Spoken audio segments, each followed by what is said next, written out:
اللهم صل على سيدنا محمد.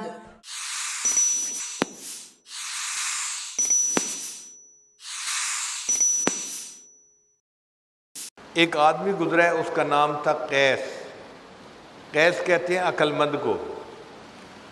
پورا نام کتابوں میں لکھا ہے قیس ابن ملو ابن مزاحم، یہ اس کا پورا نام تھا. اب یہ نوجوان سمجھدار تھا، عقل مند تھا،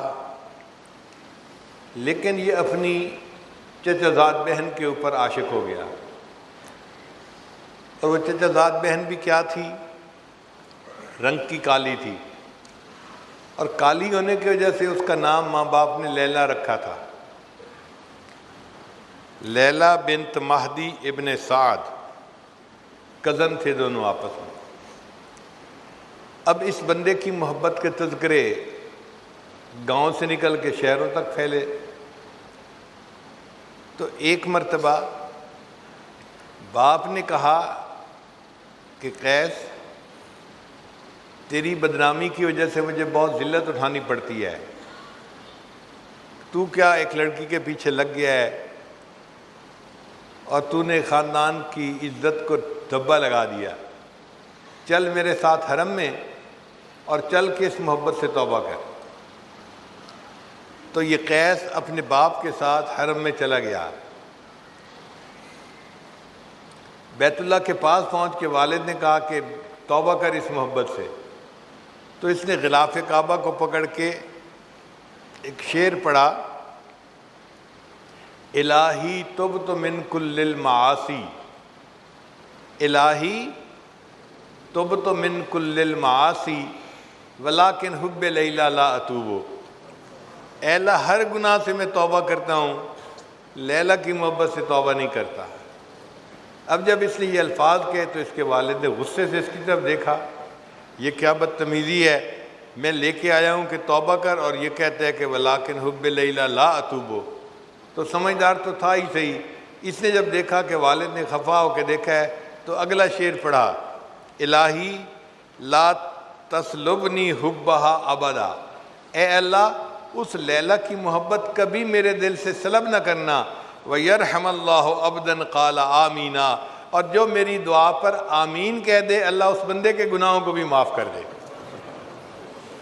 یعنی اگر میرے ابو آمین کہہ دیں تو اللہ میرے ابو کی بھی مغفرت فرما دے. تو یہ ایسا پاگل تھا اپنی اس محبت میں.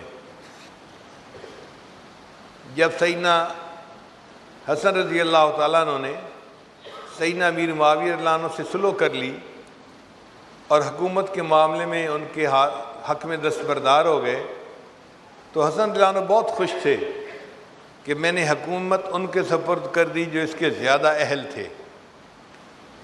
ایک دفعہ جا رہے تھے مکہ مکرمہ میں تو قیس صاحب آگے سے مل گئے. تو حسن رضی اللہ عنہ نے روکا، قیس کیا حال ہے، کہاں جا رہے ہو؟ دیکھو میں نے کتنا اچھا کیا، حکومت دن کو سجتی تھی، میں نے حکومت ان کے حوالے کر دی اور خود میں ایک طرف ہو گیا ہوں. تو قیس خاموش کھڑا سن رہا ہے. تو حسن رضی اللہ عنہ نے فرمایا چپ کیوں کھڑا ہے، کوئی جواب نہیں دیتا؟ کہنے لگا جی کہ میں سوچ رہا ہوں حکومت تو لیلا کو سجتی ہے. انہوں نے فرمایا انت مجنون، تو مجنون ہے. اس کے بعد اس کا نام قیس کی بجائے مجنون ہو گیا کہ یہ پاگل تھا اس کے پیچھے. اگر مخلوق کی محبت انسان کو ایسا پاگل کر دیتی ہے تو اللہ کی محبت تو پھر انسان کو پتہ نہیں کس کیفیت پہ پہنچاتی ہوگی. مجنون جب فوت ہوا تو کسی کو خواب میں نظر آیا. اس نے مجنون آگے کیا بنی؟